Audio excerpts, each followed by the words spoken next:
Numbers don't lie, but they're so easy to misrepresent. There is nothing worse than taking the wrong decision based not on wrong data, but based on the wrong judgments that we make on the data that we have. In this video, we're going to see a real example of hotel account in the context of Google Ads, and we're going to see how certain data might say something on a very high level and how the same data says exactly the opposite thing on a very granular level. This and more coming up, so let's dig in.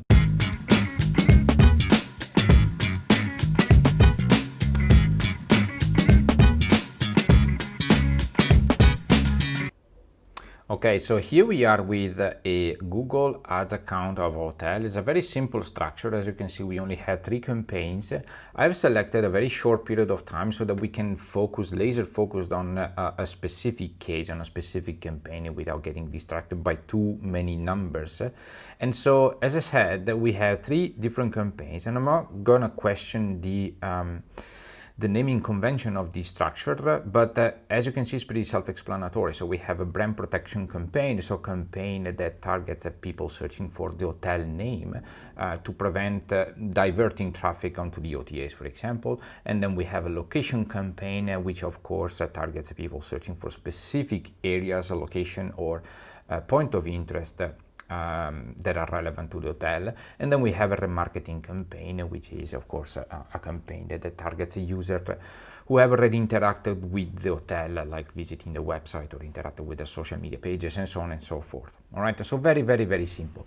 The one campaign that we're going to look into today is the location campaign, because is the one that is of biggest interest, if you also will, in the sense that brand protection campaign is someone already searching for the hotel, so it's not new traffic. Remarketing campaign is of course targeting people who have already interacted with the website, and of course it's not new traffic. This is the one, the prospecting campaign, let's call it this way, meaning a campaign targeting people and trying to get traffic from totally new users. And so if we scroll on to the right, we can see that in this given period we got one conversion, meaning one booking worth $1,800, and so we spent $248 for getting a booking that was worth $1,800. So it's pretty good, right? So the return on our advertising spend is of course positive. We spent that little money for getting that much, even if it was just one booking. And so you might think, good, we got a booking coming from new traffic. All right, and that might be good, but of course you might want to know, okay, how exactly that user came onto our hotel and how exactly was his funnel, booking funnel, from the very first touch point with Google. In other words, what exactly did he search that lead to the booking? All right, and so we can do so, of course, by looking into first the ad groups. Now, bear with me, but I'm going to hide. I have to hide the name of the ad groups, of course, because it becomes too sensitive data. And so, just for you to know, the ad groups, these 3 ad groups are 3 different, let's say, macro areas in that specific location. All right, so it may be areas, it may be specific point of interest, and so on and so forth. But as you can see, we got a booking from the first ad group. As you can see, the conversion is here with the conversion value here, so it's the first one. So okay, now let's see what is the keyword that triggered that booking. And so let's go on a search keyword level. Now, again, unfortunately, I have to hide all the keywords, but I'm going to tell you what the keywords are, essentially in general terms. But as you can see, the conversion is again on the first keyword. And so this keyword is the most generic keyword that you may think of. Like essentially it's just hotel plus destination, plus city, plus town, all right? Like hotel London, hotel New York, hotel Las Vegas, hotel whatever that is. All right, and so if you just stop here with your analysis, you may think, okay, cool, so we got new traffic, a new booking coming from new traffic, and that user had started his or her search on Google with the term New York City hotel, or London hotel, or Paris hotel, or Las Vegas hotel, so the most generic one, of course. However, the point is that, as you can see here in the second column, all these keywords are in in the broad match type. That means that, and that is going to be one of the two problems that we're going to look into today, because a broad match type is just like the word says, it's very broad. In other words, the terms that trigger these keywords are very broad. As a matter of fact, if we select this keyword and then we select the search terms, meaning we're going to see not the keyword, but the exact term that this user, this booker, entered in the search field of google.com, Google. Whatever the point of interest is, we have this one, the first one, and again, you cannot see it, but this is a brand, hotel brand name. All right. So second problem, first, this is a hotel brand name, which should have fallen into the brand protection campaign, not in the location campaign. And this is the second problem, broad match type, all right, broad match type keywords. Because again, broad match means that you give Google a keyword and Google will trigger all broad terms that are, in his opinion, relevant to that keyword. And this is the problem with the hotel industry, because first, broad match, Google will always push anyone on Google Ads to go for broad match type keywords. It will also increase your quality score. It will your quality score, your optimization score within Google Ads. And so, because they want to have more data, Google essentially tells you, give me broader terms, and then I will optimize for you. But the point is that, and the point that Google doesn't take into account, is that the hotel industry is much more complicated than many other industries. So take, for example, concrete coatings or hotels in your city, your town. So hotels on one side and concrete coatings on the other side. Like, how many hotels do you compete with in your city, your town? Probably hundreds, probably thousands. But how many concrete coatings, for example, I just made that up, that example, do you compete with if you are in that industry? Probably 3, 4, 5 if you are in a big city, but no more than that.